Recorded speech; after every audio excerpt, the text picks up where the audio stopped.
Uh, how's it going, everyone? Equinox Phoenix here, and today we are going to discuss my Winter 2022 anime pickups. We're doing it new in a new style, which is to say, I've already gotten them up, like I've already picked them all out, and I'm just gonna read through the summaries of the ones that have summaries. But yeah, without further adu, which scene is it? I believe it's this one. Yeah. All right. First up, we have Kimetsu no Yaiba Yukaku Hen. Oof. The Entertainment District arc. Anyway, it's what is technically Demon Slayer season 2. It takes place right after the movie. Anyway, uh Tanjiro Zenitsu and Inosuke, aided by the Sound Hashira, Tengen Uzui, travel to Yoshiwara Red Light District to hunt down a demon that has been terrorizing the town. Yes, it is Demon Slayer. Uh, it's automatically good. And as we can see, there is one episode watched because it started airing last week. And yeah. Anyway, Air Ferretta season 2. There's no thing. Anyway,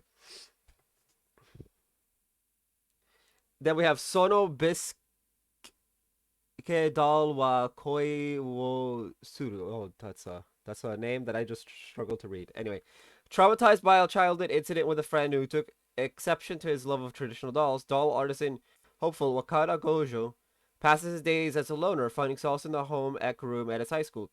To Wakana, people like beautiful Marin Kitagawa, a trendy girl is always surrounded by a throng of friends, is practically an alien from another world. But when cheerful Marin, never one to be shy, spots Wakana sewing away one day after school, she barges in with the aim of roping her quiet classmate into her secret hobby, cosplay.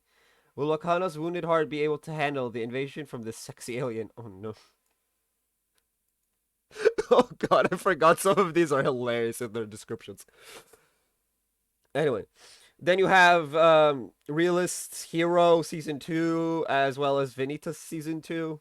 Um, I'm not reading that. I'm sure I would butcher it if I tried.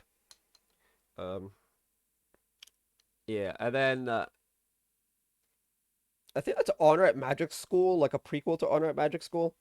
I still need to watch Irregular at Magic School, but it is what it is. The next one, I kind of can't read the description right now.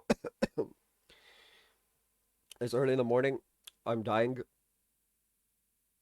because it's like 30 degrees right now. That's Fahrenheit, not Celsius for the non-Americans. So it's like just a little bit below freezing. Anyway,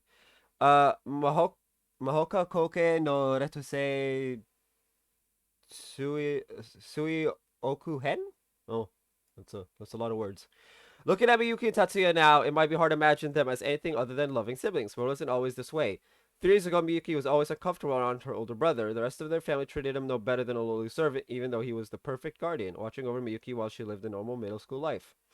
What really bothered her was that he never showed any emotions or thoughts of his own. However, when Daedric comes calling, during a fateful trip to Okinawa, the relationship as brother and sister will change forever. Um, yeah, anyway. Princess Connect Redrive Season 2. That's the description. Anyway, Sasaki Tomiyano. Boys love slice of life. Interesting. Anyway, Miyano spends his days peacefully reading Boys Love comics and worrying about how girly his face is until a chance encounter leads to a scuffle with his senior Sasaki. Intrigued by his feisty junior, Miyano delinquent Sasaki uses every opportunity he can to get closer. Ooh.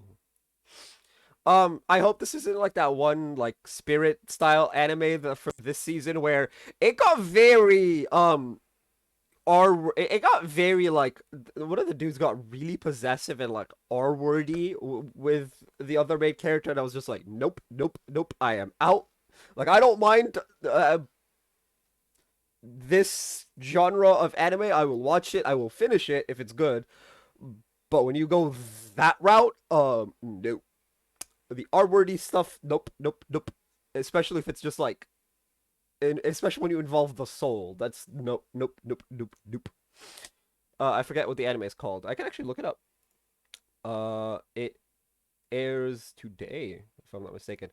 It hasn't aired yet, but oh fuck me, I can't find it. If I click 5.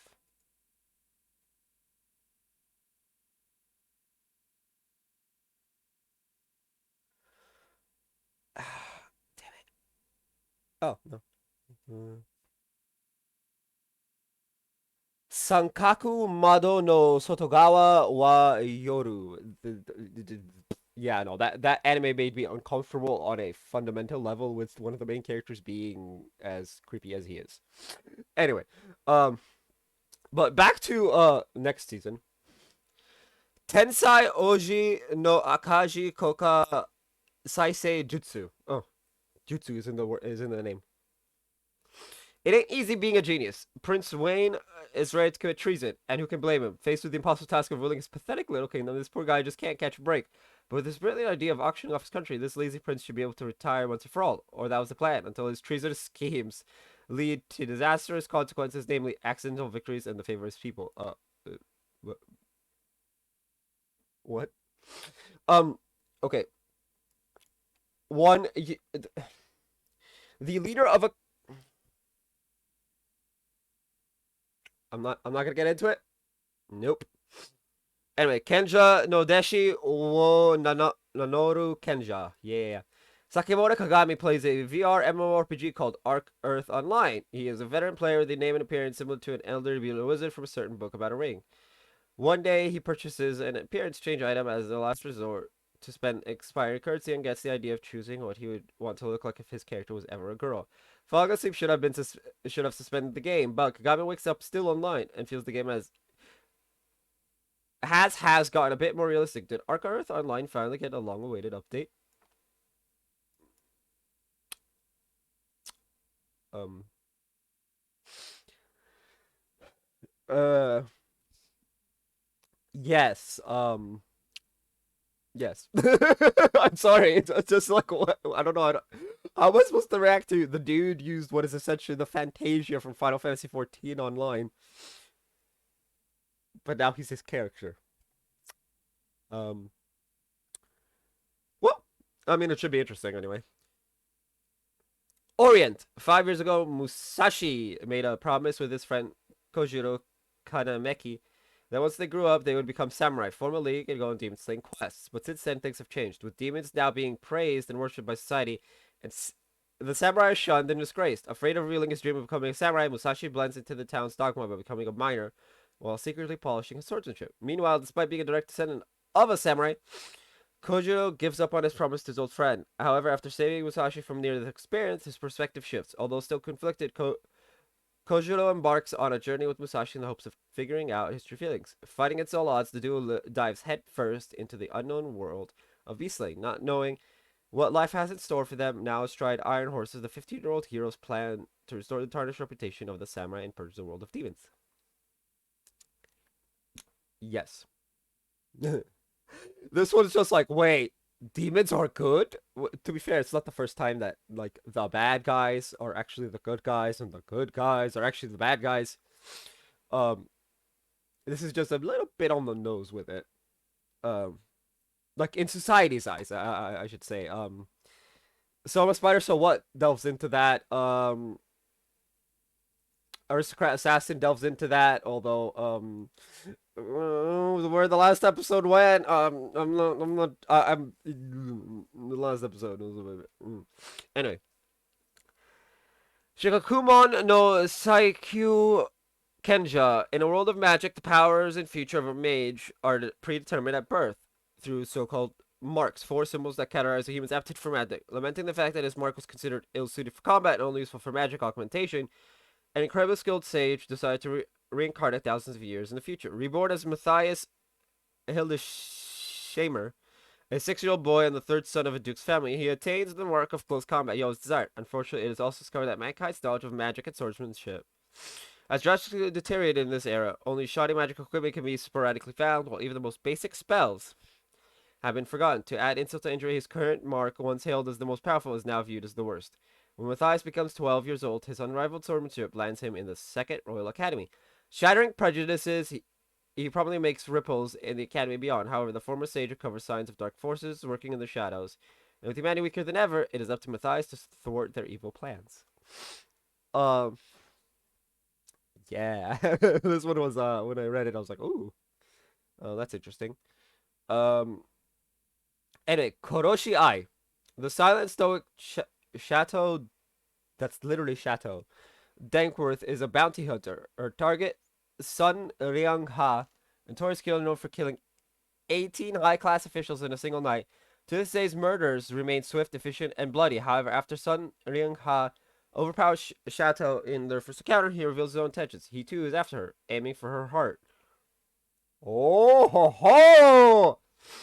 Sun Ryung Ha's attempts to catch her eye are quite unique, to say the least. He offers gifts to her in the form of her current targets, tied up and battered, and will do anything to spend more time together. Reluctantly, Chateau goes along with this act, and so begins the cat and mouse game of love between two killers.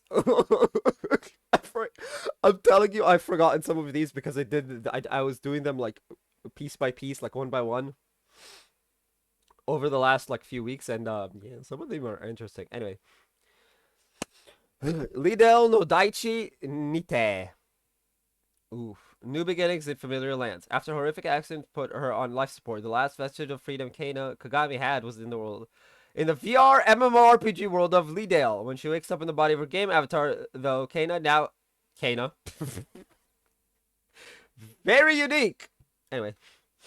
Finds that the worries of her old life appear to be a thing of the past, but somehow this new land doesn't seem to be quite the Lidale she remembers. A. Sabikui Bisco. A plague-like wind blows across the arid, sandy expanse of a post-apocalyptic Japan.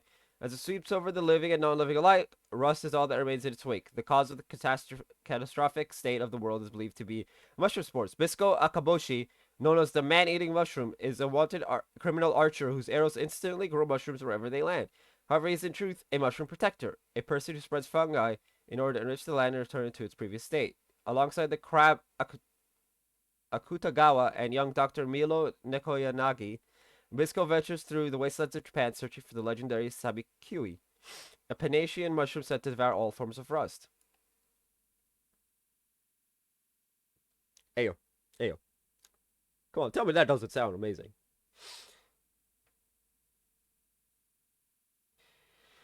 Akemi-chan no Sailor Fuku.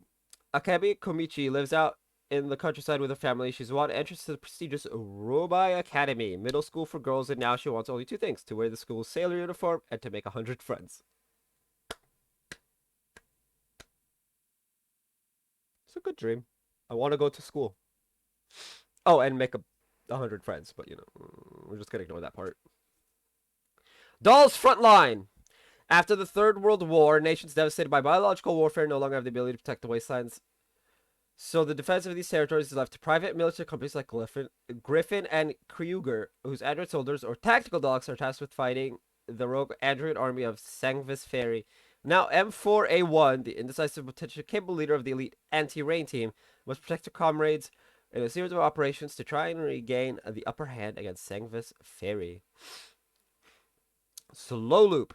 When Hiyori, a young girl whose deceased father taught her the joys of fishing, headed out to sea for some alone time, she never thought that she would encounter another girl there. After a while, this girl named Koharu and her end up fishing and cooking together, and they get to know each other a bit in the meantime.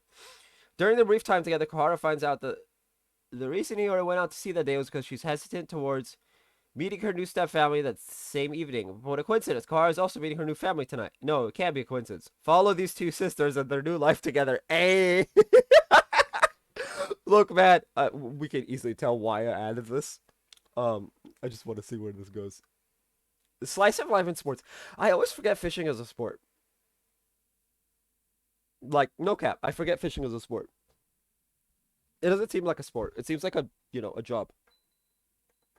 Oh, it's already set to the lower end. I raised the temperature of my heater up while I'm asleep so I don't like freeze to death. sometimes I forget to lower it back down, and other times I don't. So I was just checking. Anyway, Fantasy Bishoujo Juniku Ojisan to. That's the name of the. It's an incomplete sentence, but okay. A Dolo man and his handsome best friend were summoned to another world by a naked goddess. However, because of the goddess's mischief, he has turned into a peerless, beautiful girl. To get back his body, he has to go on a journey with his best friend to defeat the Demon King, an old man that became a beautiful girl, and a handsome old man. Let the madness-filled rom-com journey in another world begin. Oh, this is gonna end in a way we can all tell where it's going. Um, right.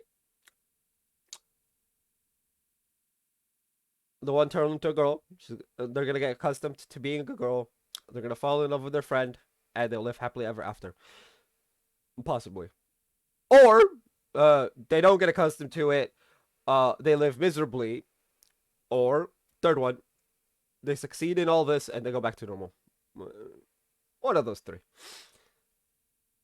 We can't exactly determine it now, but hey, it's a good anyway. Anyway, Tokyo 24 Ku, an artificial island in Tokyo Bay, Kyokuto Horegai Tokubetsu Chiku Far East Special District. Yeah. Commonly known as the 24 Ku, 24th Ward. Childhood friends Ran, Koki, and Shuta, who were born and raised there, have different family backgrounds, hobbies, and personalities, but always hung out together. However, the relationship changed drastically in the wake of a certain incident. At the first anniversary memorial of the incident, the three friends happen to meet again, and their phones begin to ring simultaneously. The phone calls from a supposedly dead friend, urging them to choose the future. The three will try to protect their beloved 24th Ward and the future of its people in their own ways. Anyway, Akazume Koban Joshi no Gyakushu. Female police officer Kawai had enough of a career she wasn't even into. Was about to hand in her resignation when the thing happened. She met the new female director of her station, and after spending a little time with this gorgeous role model, Kawai realized that maybe she isn't quite done being an officer after all. It's missing a tag. From that summary description, it's missing a tag. And we can all figure out which one it is. Or maybe not, who knows? Let's see. Kaijin Kaihatsu Bu no Kuroitsu-san. Toka Kuroizu is a research assistant who belongs to the monster development department of the evil organization Agastya. However, the enemy she has to fight right now isn't the heroes of justice, but her boss. So long justice exists, evil too will exist. This is the story of those who fight secretly in the shadows of justice and evil's confrontation. Okay, this one wasn't marked as a TV series. More, I was marked as other or an OVA or something like that, and then it got changed. But I clocked it. I was like, oh, that's definitely a watch, just simply because I like seeing the other side, right? You know, I like it when the evil guys are the good guys, as it were. You know, the protagonists, for lack of a. I like it when the evil people are the protagonists. For whatever reason. Anyway, Genso Sangokushi Tengen Reishinki.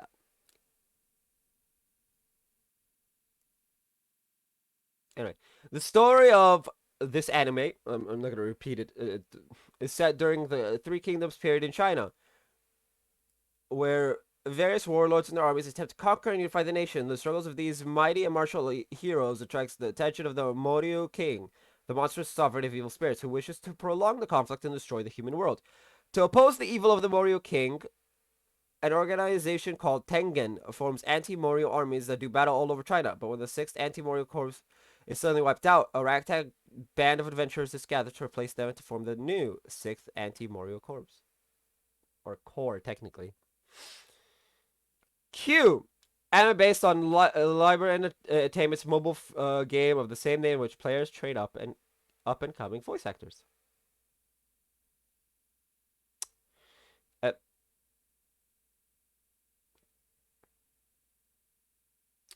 Yeah. Oji no Honme wa Akuyaku Reijo. You're my fiance, so it's only natural that we do this tonight. He kisses me deeply and devours my whole body. My first sweet kiss on my first night of reincarnation.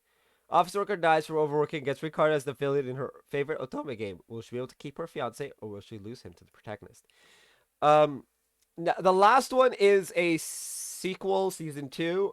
I need to show you guys the first season. So, whoop. Prequel.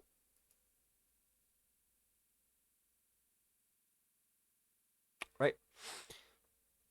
The anime is set in Holy Girls Square Academy, Academy for training pro star performers. The anime will focus on students who aim to participate in the Academy's annual big event, the Girls Arena. Garugaku 2, Lucky Stars. That is the last one. I actually do need to watch the first season. I'll probably do that today. Like, realistically. Sorry, I'm like dying. I'll do that today. Maybe. I got like an hour-ish. But yeah, that is the anime we'll be watching for the next upcoming season. There are 26 of them to be added. Well, 25 to be added. One has already started airing because shenanigans.